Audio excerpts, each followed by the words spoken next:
When the Portuguese came into Mbanza, Congo from 1482 to 1488, they witnessed a great and majestic kingdom.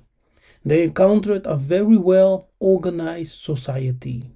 The Portuguese, as ignorant of the African people, were not prepared to find a highly advanced state. The kingdom of the Congo was the first great surprise, because its political structure and expertly organized administrative machinery equaled that of the Portuguese or any other European state known to them. The Congo economic system of agriculture and handicraft industry was very well organized. A system of apprenticeship training was used for all skilled occupation. The kingdom was prosperous, carrying on external trade by both land and rivers with states further north, east, and west. The Portuguese favored the highly advanced kingdom of Congo above the other coastal African regions.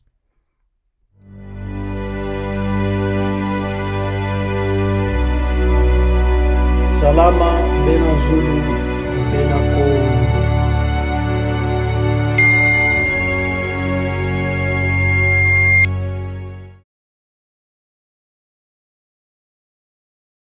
Great advanced African kingdoms had its own indigenous writing system, most of them being much older than the European Greek and Latin alphabet. Among the ancient African orthographies are the Egyptian hieroglyphs, the Meroitic alphabet, which was used in Meru and in the wider kingdoms of Kush, Lusona, a system of ideograms that functioned as mnemonic devices to record proverbs, fables, games, riddles, and animals, and to transmit knowledge.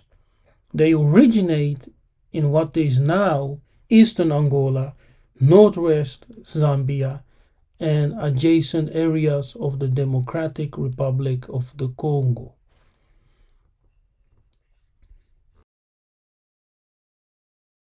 The existence of a Congo writing system. According to Pigafetta, on their arrival in the Congo Kingdom, the European Christians burned books of magic. This auto da fe could only concern Congo books. Auto da fe, from the Portuguese meaning act of faith, was the ritual of public penance carried out between the 15th and 19th centuries of condemned heretics and apostates imposed by the Spanish, Portuguese, or Mexican Inquisitions as punishment and enforcement by civil authorities. Its most extreme form was death by burning. Europeans brought paper books to the Congo Kingdom. The Besi-Congo used the term nkanda, which is animal skin, a parchment, to refer to those books, proving that they knew the parchment. Otherwise, they would have used the Portuguese term for this novelty as they did for the pencil, lápis, from the Portuguese lapis. The Apostle Paul, who was seen as an Ethiopian or Egyptian, valued the writings of the parchment more than any other. The verb sonica, to write, comes from sona, to leak. It shows that the Besi-Congo knew that in practicing the art of writing, the ink must leak from the pen to the parchment. The parchments were expensive and therefore few in number. Hence, they could only be held by great initiation schools. Thus, it was easy for the king to collect them and deliver them to the Portuguese missionaries to be burned in the so-called ato da fé, act of faith.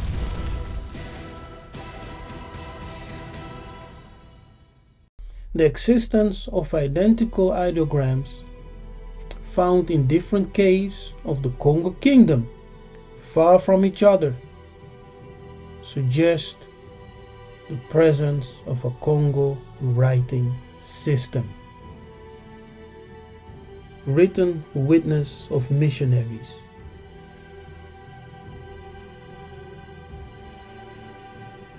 The History of the Kingdom of Congo by Pigafetta, 1591.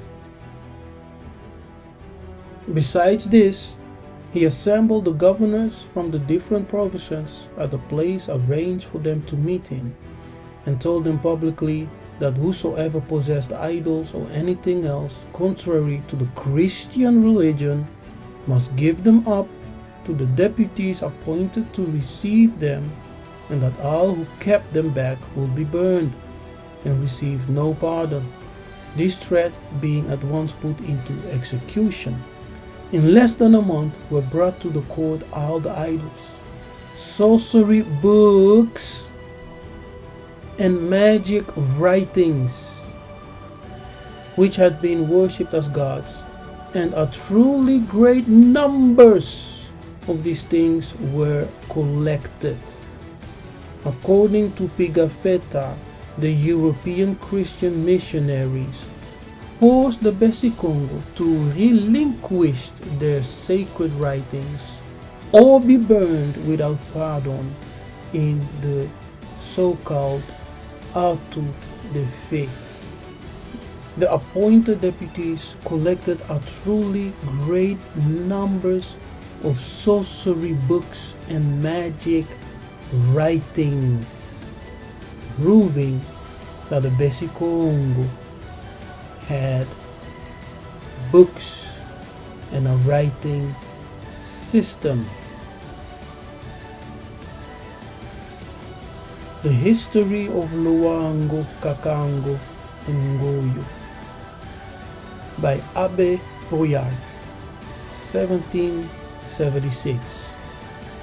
The idiom of Kakongo, nearly the same with that of Luango, Ngoyo Samba, and other small circumjacent states, differed essentially from that of Congo.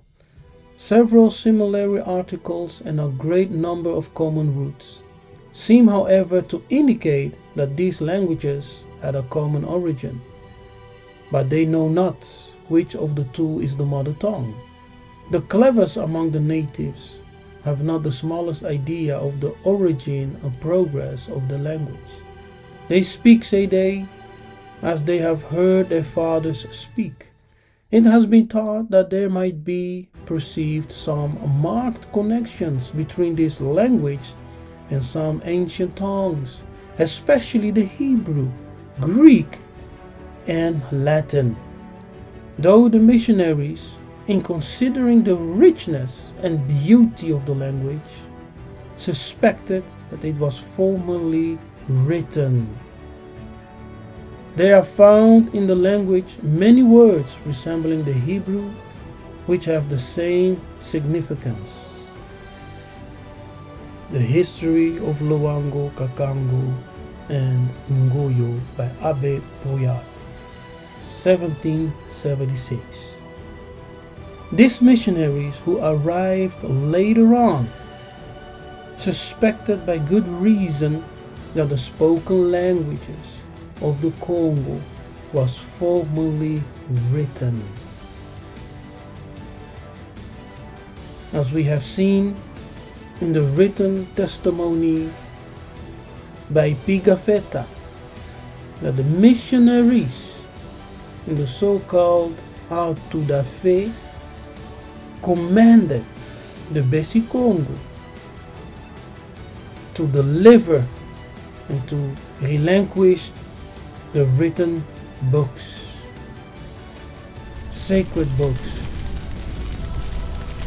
to be burned. And a great number of books were collected and burned in 1591. In this presentation, I have provided more than enough arguments to make you think on this one question: did the Congo have a writing system?